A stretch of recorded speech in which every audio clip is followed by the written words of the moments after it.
Here are 10 things that you need to know to use Openclaw in 2026. These tips are going to save you tokens, make your Openclaw faster, and keep your Openclaw from breaking when you're doing big projects. The first thing that you need to know is that all reads are atomic. Yes, this gets nerdy right away. I promise I am a beginner like you. I've just obsessed with this for about 100 hours a week for the last couple of months. And here's what this means. When Openclaw loads a file, it reads the whole entire file. If there's 5,000 lines, it reads all of it. Even if you only need what's on line 2, it's going to look at the whole thing and you pay for the whole file. Now this applies to your tools and your skills.md. If you have a skill that's 10,000 tokens, your Openclaw is going to read it every time it starts and keep it inside of its cache, and you're going to have to pay to keep it there. What I did that you can do too is I built my own folder structure. I call it Snow Globe. Everything goes into a folder first, and then every skill writes its own page. So if you've got 20 skills, you've got a folder called skills, and then every skill is its own page. So that way your Openclaw can find the skill by name still, but it doesn't read all of the details of every skill. It only pulls the one that it needs. Now there are memory trade-offs to this. We're going to talk about that a little bit later because of course you will break your Openclaw the moment you start changing its environment. It's designed to do one thing and we're trying to undo that one thing to save tokens. But in summary, if you can design your environment so that way your Openclaw only reads a few lines when it needs a few lines, you're going to save a ton of money on tokens. Number 2 will save you tokens by not taking advice from number 1 too far.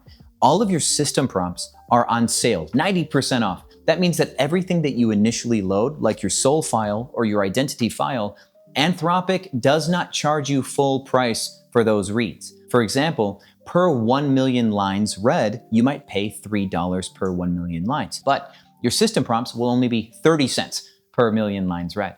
Now you can hack this. You can decide that there are absolutely things that your Openclaw is going to need and you're going to read it. Whether you use it early or you use it often are probably my 2 conditions for this, and you save that stuff into a file that loads with your soul and your identity file. We will talk about that in a future video. Subscribe. I've got some advanced tips coming for you, coming at you hot. But in summary, on your journey to save tokens by not loading all of your tools or all of your skills, if you go back right away and load a skill and you keep it for a very long session, you're paying 10 times as much for that skill. So you could, for now, have skills that load all the time because you use them a bunch, and then you can have files for your less used skills and only call them when you need them once in a while. There is a fine balance to this. The third thing that you need to know is you don't need to ask your bot to do everything. Your bot can write code to do some stuff for itself. Like, for example, I created a function called fire tree. It's meant to go through all of its files and find stuff. If your bot has to read 5,000 lines to find something, you can say, instead of opening that file, write a Python function to search for the thing that you need out of that file and return you that snippet. That way, you save tokens not reading 5,000 lines of a file. I use this type of function a ton, by the way. For example, back there, my Openclaw, it's working on my snow globe world. It's like a mission control for my snow globe, custom built, very cool, but I've got hundreds of tools, also known as functions. A Python function is usually a tool if you want to know what's really going on inside of your system. But these hundreds of functions are in a page that my bot would have to continuously read them, right, inside of this snow globe world. So what I wanted to do is I wanted to start to separate the code so that way we wouldn't load them all the time. So instead of having my bot go and read all the code and move stuff, I said write a Python function that takes every tool and moves it into its own file, but then includes that file back in the page that it moved from. So that way we've got one master file that points to all these 200 functions. Instead of making my bot chew up all of its tokens to do the work laboriously, it made a function that did it for it. And this saves a ton of tokens. So ask yourself, instead of a subagent, can I do it with a function? And if you have questions about this and how far this can go, just ask me in the comments. I will nerd out with you on what Python is. And no, I'm not a coder, but I have been learning since last month because my Openclaw did some stuff that really hurt my feelings, and I wanted to know why. A moral of the story is, learn a little bit of Python or learn what functions do, so that way you know what to tell your bot to do. And it can run a function and save you so much money on tokens. The fourth thing you need to know is what context is and how dangerous context is. For example, your identity file is context.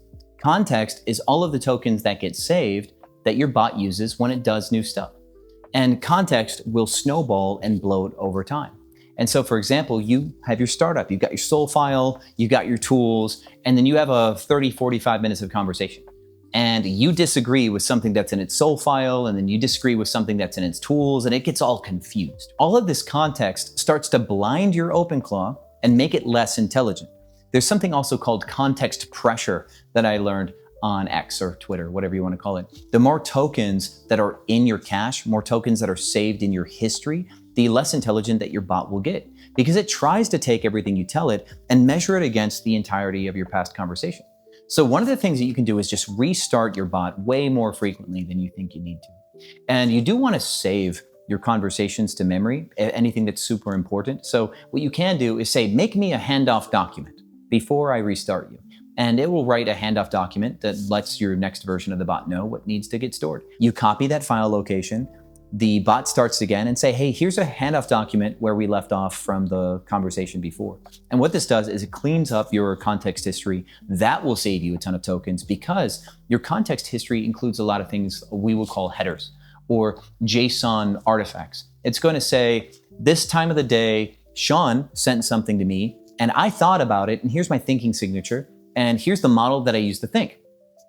All unnecessary for what you're going to do. So this handoff document may cost you 3 or 4 cents in tokens, but it rips down the total token size of that handoff document from 70,000 tokens to 6, and you put that back into your bot on its next iteration. And now you're saving 60,000 tokens per message that you send. That is effective savings. And because it's way less tokens, there's less token pressure, less brain pressure. It doesn't have a migraine anymore, and it will do things more intelligently. You want to save context space. You want to save token space to give your bot more room to think. It gets claustrophobic. And so context, not only will it confuse your bot if you've got too much conversation, but it creates less room to work.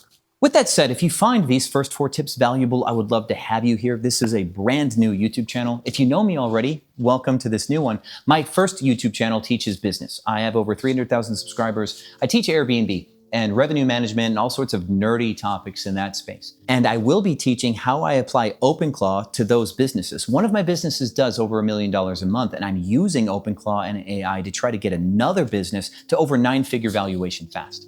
So my advice that I'm giving you isn't just some hypothetical studio environment where I was a programmer who can't get a job, so I'm gonna become a YouTuber to talk about Openclaw and code. I am a business owner, 20 years experience. I'm a guy who has problems to solve, and I'm using Openclaw to solve my problems, which might be the freshest thing about this channel. You get a business owner with 20 years of experience with problems to solve, and I'm going to teach you how I solve real business problems with Openclaw. So if you want to make money with Openclaw, I think this is the best place for you. Don't you think? So hit that subscribe button, welcome to the movement, and if you don't believe me, just ask your AI, who is this guy? And they'll tell you. The 5th thing that you need to know is how context memory works. Your system prompt is saved. It's supposed to be sent with every single message, but still sometimes your bot gets lost. And a message that you send your ClowBot 15 minutes ago may disappear because the way that Anthropic works is they have a file that's saved on your computer and they decide how old they care about your messages. Anything more than 5 minutes old, it's just gonna forget that it exists. And so what happens is your bot gets amnesia for anything more than 5 minutes away. And this is a context window. A window of time and a window of tokens. I don't know what the max token is for this. I'm going to find out, but I did verify there's a 5-minute cache window and a 1-hour cache window depending on what's been uploaded. But I am pretty sure that if you're grinding inputs, like you're talking and you're talking and you're talking, your bot only has 200,000 tokens of context window. So you're going to be pushing conversation out the back. It's absolutely going to happen. So what some of us do is we have this re-injection process that in our skills, we have a loop that every 10 or 15 messages sent, you have to reread this file. This file reminds you of what your priorities are and what's important. And that can keep your bot from drifting or getting confused. I really like this idea of having a file that's like, these are the very most important things, do not forget them. I have a code base that I wrote for this inside of my Snow Globe called Top of Mind that keeps things at the very top of my bot's mind. Obviously makes sense. But that leads to the real part of tip number 5, which is that your bot doesn't know things that you don't actually express to it. I call this the assumption gap. A lot of times you'll tell a bot, make me a website. Make me a good website. Make me a website with buttons. And you assume that the bot is going to know what you're envisioning, right? You have this whole big picture of some fancy site that you want, but you might want to copy Tony Robbins' website or a ClickFunnels site or National Geographic's page loader or something like that. And you don't necessarily express yourself cleanly. You assume that when you say, I want a National Geographic website, you assume that your bot knows everything that you're imagining, that you're envisioning. Because if you can picture it, the bot can write it, right? It's not the case. So sometimes we have to tell the bots way more than we think we need to tell them to make sure that they fully understand what's at stake here and what your vision actually is. If you don't tell your Openclaw that you're talking about a file that's outside of its Openclaw file, it won't know where to look. It's always going to assume that it's inside of its own file base. So if you're like, I want to work on this application, but you move the application outside of your Openclaw directory, it's not going to know that it's there. And you have to expressly say, go to this file root location and work on this thing. And this has been one of the most painful things for me writing code. I'm writing softwares and I'm writing apps and I don't want them living in my Openclaw environment. So I put them in like a root applications folder so I can do more stuff with my computer with it. And it gets lost all the time. So be careful with what you do not tell your bot, because it will start doing things wrong and it's your fault that you didn't express yourself correctly. Sorry to tell you, but it is your fault. It's perfect as far as you can manage it. So anything that goes wrong is really your fault for not knowing better. He's just a bot. The sixth thing that you need to know is something that's really validating for me, and I hope it's powerful for you. Your folder structure, your file structure, how you name stuff is prompt engineering. If you tell your bot to go do something, it's going to read all the files and folders. And if you name something in an easy to find way, it's going to find it faster. And in those files, you can say, then go to this folder or cross-reference, and you can design files that tell it to go somewhere else, that tell it to go multiple places, and you can actually build a lot of work with very little prompting. One thing that I'm learning right now, which was not supposed to come in this video, but it's something I'm working on with old Clawbot back there, is when you write code, sometimes it wants to do it its way. But if you write code to a certain folder, and that folder has a file that it absolutely has to read, and you can do this with a dot, you could say dot file, and that's a mandatory open and read it. You can say, for the code that you're about to write, here are your constraints. Don't do anything stupid, just do it this way. And because it's writing code in that folder location, it's forced to read the file and it's forced to read the prompt that you gave it. So good housekeeping says that anytime it's going to do something risky, you can make sure that it does it in a certain file location that comes with its own prompts for that file location. That's a huge, big trick, and I will talk about this mandatory folder file combination and all of its use cases in a future video. It's probably one of my favorite things about manipulating your folder structure, actually. The seventh thing that you need to know is how terrible big files actually are. We talked about how to manage these Goliath files using a Python function. That really does help. But the problem here is so much more than just the cost of tokens for reading the big file or the pressure of context that comes from it loading this big file inside of its head. The bot will still execute line by line. It's still going to search line by line for stuff, and it may find conflicting stuff that confuses it. So you can use that Python function, like I said, to go find every mention of dog in this file and return where that mention of dog is, and let's plan our work based on that. You can do that. But this starts to get really dangerous if you're going to go through the file over and over and over again. For example, let's say you write a bunch of code, and the code breaks, and you have a problem, and you tell the bot, we need to debug this. This is where you spend the most amount of money vibe coding. Your vibe code app is 5,000 lines of code wrong, and then something won't open because there's like a bracket moved or whatever. And then the bot goes through the file the whole time, tries to move the brace, and then tries to test the file, and it doesn't work, and it does it again. Next thing you know, your bot is doing 20 or 30 turns on this one file, reading it 30 times a minute. Next thing you know, you're paying $1.50 a minute for your bot because it's reading a 5,000 line file over and over and over again. So the best thing that you can do is never build anything to be big. Try to avoid large files. I've got a skill for my bot that when it writes lines of code, it assesses how big the code is going to be. And if the code is going to be more than 200 lines, it has to go into its own file. Always, mandatory. We have to find a way to build it that way. It has instructions to try to do this, but it is a constraint. Big stuff goes in its own file, well named. So what happens instead of it reading a large file, it'll read one file that's like, here's the app. And this app includes 20 different pages that all get loaded from the app. And I'm like, hey, the user login thing is broken. Let's go fix it. It loads the main app, way less tokens, because it's only 80 lines instead of 5,000. Instant savings. Then it goes finds the file that has to do with like the login stuff. And then it goes there and finds out what's broken in that file, which might be another 300 lines. So 380 lines read, properly routed instead of 5,000. This is good modular coding best practices designed for AIs to read and save you tokens on the way through. Big files are absolutely your enemy. The eighth thing that you need to know about Openclaw is how intent works. You can route a bot based on intent.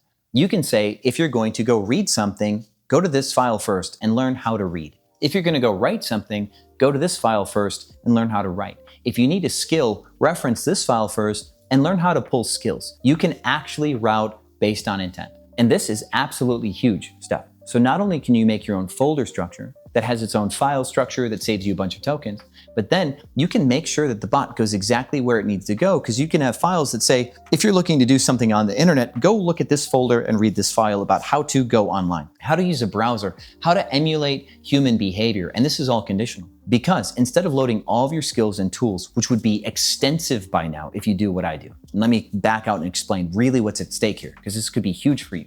I use bots to emulate human behavior online to be able to do stuff on websites that have anti-bot like tracking. So I have to use something called ClickClick. It's a Mac OS trackpad manipulator. And I had to train my bot to do stuff with ClickClick that the ClickClick documentation says you can't do. So I had to create some tools on top of a skill, basically. And this is a lot of stuff, but it doesn't always go online. And I can have a different agent that only knows this stuff. That's another solution too. You can make a ton of agents if you want to. But instead, every agent has access to these skills and tools because I do it in a shared way. More on that later. So instead of loading all of your skills and all of your tools at the same time, which will get extensive by now if you're doing what I thought you're going to do, which is download every skill from every influencer, and then you do what I do, which is building custom skills to go like search online and act like a human. Instead of doing this, on the condition that my robot is going to go online and behave with websites where it needs to bypass bot detection, it's only going to go to a small section of its folder structure, learn a ton about human emulation, and then go and do its job. So it saves a bunch of tokens on the way through, and it does this automatically, and it does it fast. So now your bot can go do something here, be done with it, learn something new when it goes to do this, and all of that context memory that we were talking about that gets washed away, it's hitting the thing that it needs to know right before it needs to know it, so it has the freshest relationship with that context. This is what we call recency bias. So learning how intent works and telling a bot to go somewhere based on intent, you can then manipulate recency bias, and you'll have the highest performing bots on the planet. And I think I might do 14,000 videos on this topic with use cases. You're gonna love what you can do with an Openclaw once you learn how to do intent-based routing. The ninth thing that you need to know about for Openclaw is something called branching and staging and merging, and that GitHub exists.